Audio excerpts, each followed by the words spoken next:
আর এইভাবে এক্সপিরিয়েন্স হলো গ্রামের হোলি।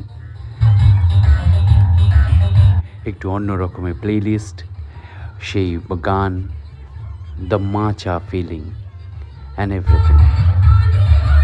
এই প্লেলিস্ট টাইপগুলো সহজে বাজে না।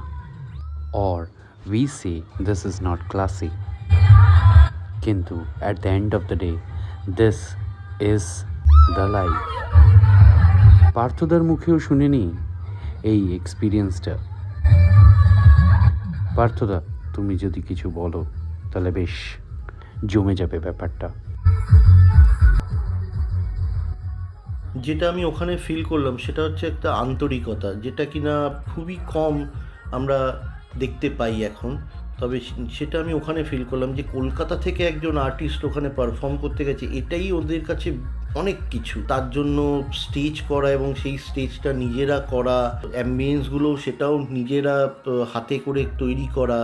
তো এই ব্যাপারগুলো আমি ওখানে ফিল করলাম যে কলকাতা থেকে একজন আর্টিস্ট আছে আমাদের এই ইন্টিরিয়ারে ভিলেজে প্লে করতে আসছে, তো সেটার একটা এক্সপেকটেশন ওদের বিশাল। তো anyhow I have matched that experience also, I have matched the expectation also as per their requirement, এবং তারা খুবই আনন্দ পেয়েছে আমাকে ওখানে পেয়ে ওদের সঙ্গে।